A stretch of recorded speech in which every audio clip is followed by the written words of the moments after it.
W15 is out. Should I call it a silver black Mercedes or silver black arrow or black silver arrow? The W15 is out and is looking strikingly massive in black and silver. So we don't know what to call it. Should it be a silver arrow black or black arrow silver black or whatever? But that car is looking strikingly beautiful. And I think from the mistake Mercedes have made in the last 2 years, coming into this year, losing Lewis Hamilton to Ferrari next year is going to be a hot season for them if they don't get it right with their car. Because if they're losing a great driver, a great man with much vast experience in Formula One, in car driving. Now, car driving is different from car design because the driver feels the car, not the designers. The designers want to design an aerodynamic car, a faster car, a car that should give what they should. But a driver with so much experience will be able to relate it back that this is right, this is not right. For the past 2 years, the Mercedes W13 and W14 had been a worst car on the grid. Those cars were undrivable. Not just Lewis Hamilton complaining, George Russell complaining, and their team boss Toto Wolff had also complained about the car. And I think the engineers have agreed with that car is very, very undrivable. A lot of people have come online to criticize their drivers that, oh, when they are winning, their cars are drivable, but when they are losing. But you know, it's like you driving a very good supercar and you driving an everyday car. You would find that there's a difference in not just the drive, the transmission, the engine, the output. Even if you are putting the same engine and transmission in the everyday car that you drive and the supercar, you know that these cars are different. The way the car handles the corner, the road, the gate, the strength, the communication of the car with the road, you find it very easy to understand that these cars are of different stature and of different making. So I think from what gamble they have taken this year to go in a different direction, to change everything about the car, I think they've gotten it right. Looking at it, number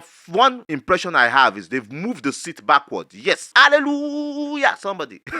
Because that had been a challenge for Lewis Hamilton and George Russell last season, because when getting to the corner, the drivers get to the corner first before the car. The seat was so close to the front wheels that it propels the drivers forward and they feel so uncomfortable driving the car. Now with the car that I'm looking at, the silver black, silver light black, silver black tandem arrow Mercedes W15. Number one thing I noticed, like I said, the seat is in its right place. The front wing has been changed and everything I'm seeing here has been changed. Yes, everything has been changed. The flushing down, that is the downwashing of the side pod, has been redesigned by Mercedes. You know, I said it in the last video, in the Ferrari video, that if Mercedes that brought this downwashing redesigns it and makes it better, of what opportunity do the Red Bull that copied it, the Ferrari that copied it, and now the MCL30 that copied it, what do they have now? This is looking strikingly beautiful and a little bit different from what they had in their last car. Now, on the side pod, the Mercedes have now used both the podless and the podful shape to enshapen the car and make it look podless pod.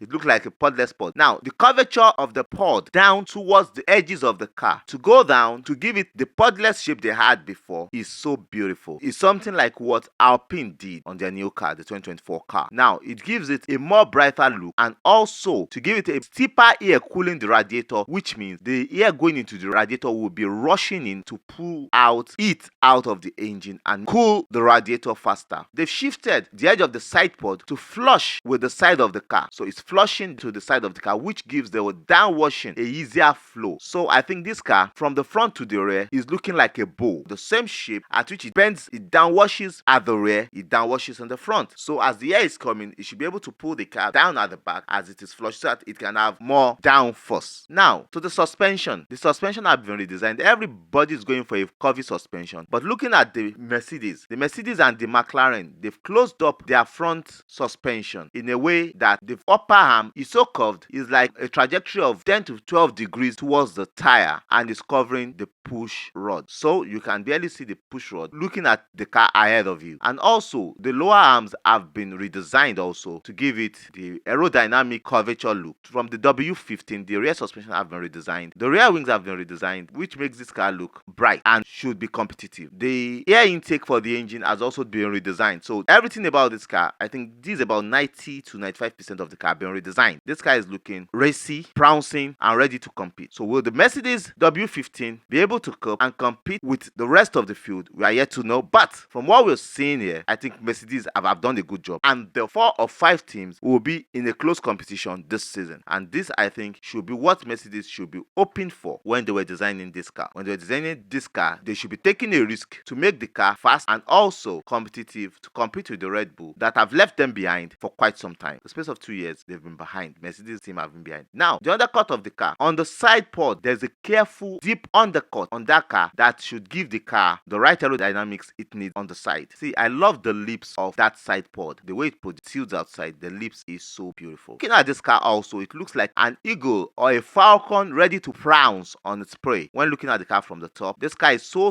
different from the 2023 car, that W14 launch and even the W14B. It's going to be a very competitive season that we are entering, and I hope Mercedes have gotten it right this time to compete. The rear beam wings have been changed. The rear wings, wow. Mercedes are looking at taking out the heat from the radiator and the engine right from the pods. Much of it are coming out from the pods. They are trying to cover the car more to give it more aerodynamic. Now they're having a little air outlet on the side pod of the car towards the rear. It gives them more ground effect, which I think is nice. But will they not have overheating? We can't say yet until they step on the racing track in Bahrain. We won't know about that. This car look beautiful. Let's see what Mercedes will do this season in Bahrain as we go into 2024 season. We now have only Red Bull to officially release their car. But what will Red Bull be releasing? We've seen it already. So let's see what they will launch tomorrow. Up until tomorrow, I love you guys. Bye. Yeah, cute.